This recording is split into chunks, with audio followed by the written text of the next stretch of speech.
Hey guys, how you doing? Welcome back. I hope you're all having a fantastic day. I know that's probably not the most appropriate way to start the video because, of course, we've all heard what's in the news and we've been watching every day the events unfolding in Ukraine.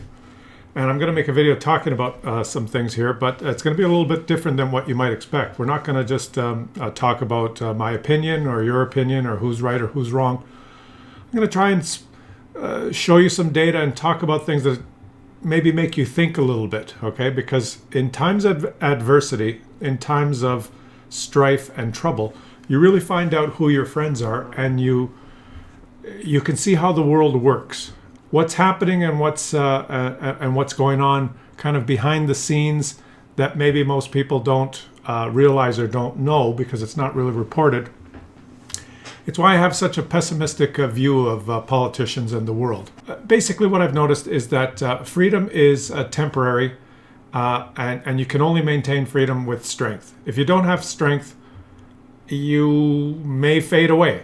And countries that are strong, and in particular have nuclear weapons, can do whatever the hell they want.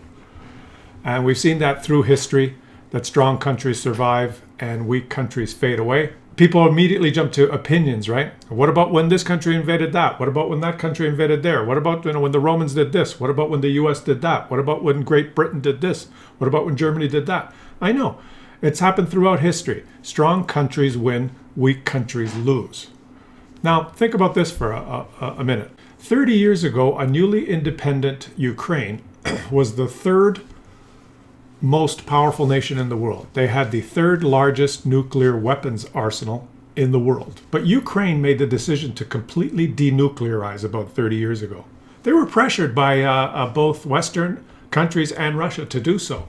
And they were held up as a model for the world on the new way of promoting peace and being the ambassadors of change in the world. Now, in exchange for their denuclearizing their country, they were promised by three powerful countries in the world that their safety would be guaranteed. Three countries signed an agreement with Ukraine when they were denuclearizing 30 years ago. It was an agreement called the Budapest Memorandum.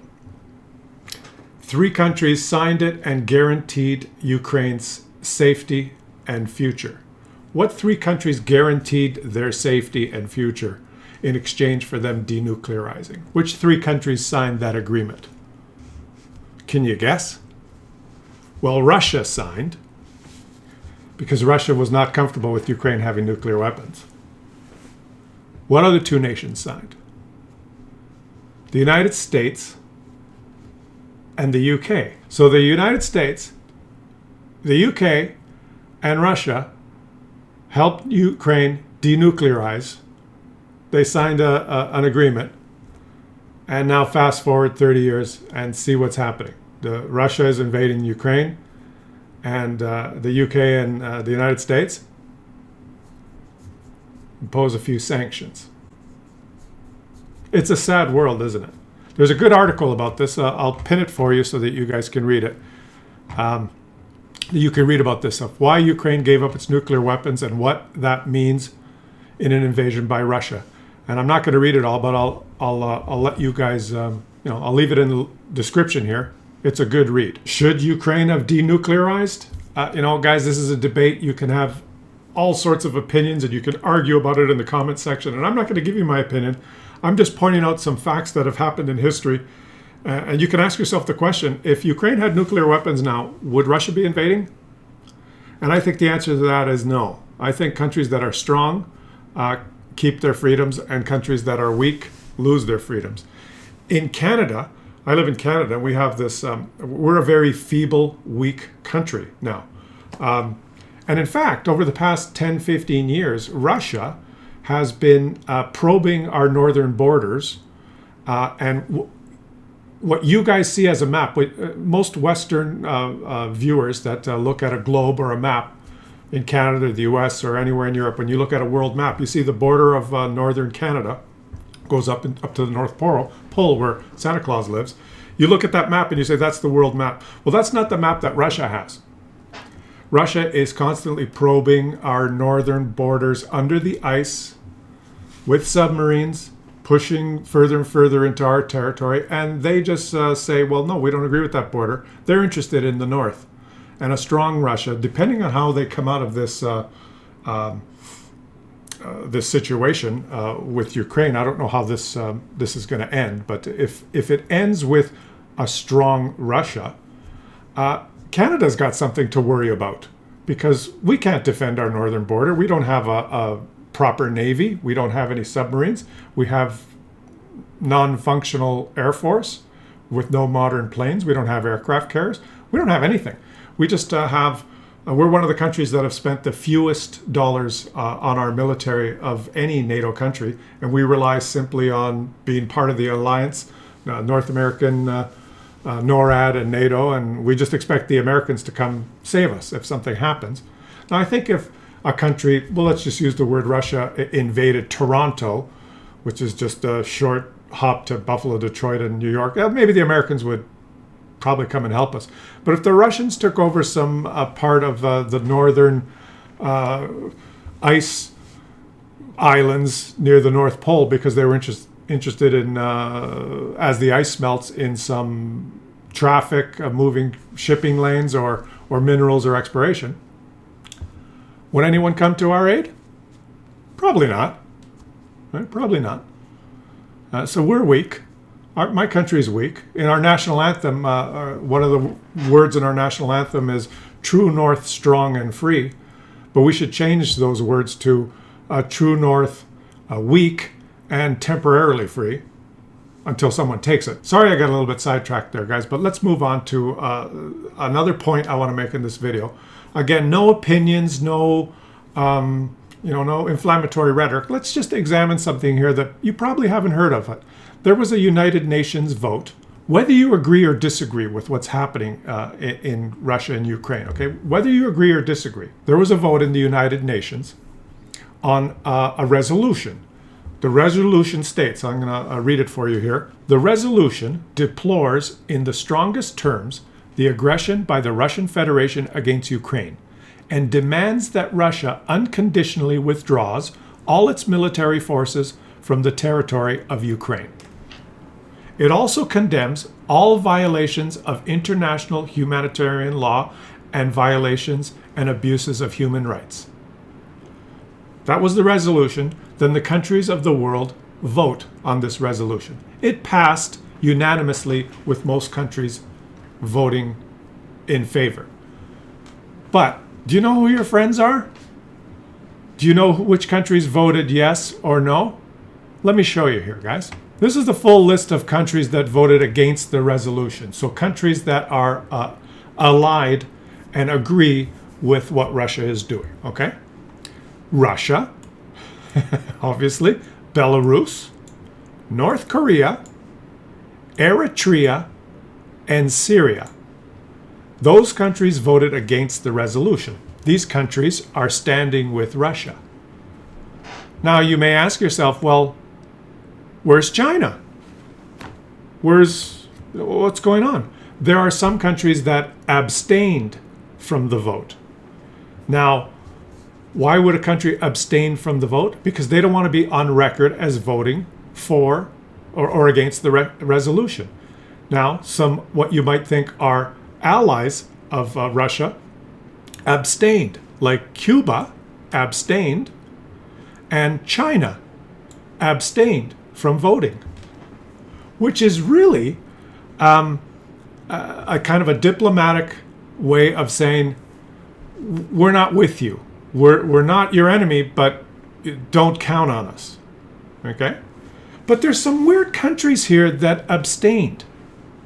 There are some strange countries that abstained. 17 nations in Africa abstained from the vote. Let's scroll down here. You'd be surprised what countries abstained. South Africa. Why the hell would South Africa abstain from the vote? It used to be part of the Commonwealth, allied with the UK. They abstained. And here's another one that if you're watching, if you're viewing from a Western country, you have to start thinking, boy, can we trust these guys, or are these? Let me. India and Pakistan. India, which, if you're viewing from the United States, you know that India, working with India was crucial in the fight against terror, and the Americans were counting on India and Pakistan working with them to hunt down terrorists. They abstained. They didn't want to say they were against the invasion. They abstained. To me, this tells us more. See, this video is not about whether you agree with what Russia's doing, or whether you're for Ukraine or you're for Russia. That has nothing to do with it. Look at what's happening behind the scenes, and it will tell you. It will tell you more about what potentially could happen in the future when dealing with some countries. Now, of course, countries that no one, Iran, Iraq abstained. Who cares? But countries like South Africa, Pakistan, India, who are, I guess you would think, are more allied with Western countries, abstained. That tells Western countries something about those countries. And if on the Russian side, having Cuba and China abstained, the statements made in this vote are much more profound than just the daily updates in the news that you watch on TV of pictures of all the terrible things that are happening. Countries will take notice of this vote. Now, which countries didn't vote at all? There's some countries that didn't vote at all, guys. Look at this list. Look at this list of countries. Cameroon, Ethiopia, Morocco, Togo, Venezuela, Uzbekistan. Like, these countries didn't even want to be on record. What does that tell you about the chances for these countries of ever progressing and developing into economies, or becoming places that would be nice for people to live in? What kind of allies are these countries going to have? These things that happen in the UN, there's a lot more than meets the eye when you look at the results, and I'll link this article too to the bottom of the video. But basically, guys, I think what's obvious is that if you're strong, if your country is strong, and in particular if your country has nuclear weapons, you can pretty much do what you want, and maintain your freedom. And if you are weak, and in particular if you don't have nuclear weapons, your freedom might be temporary.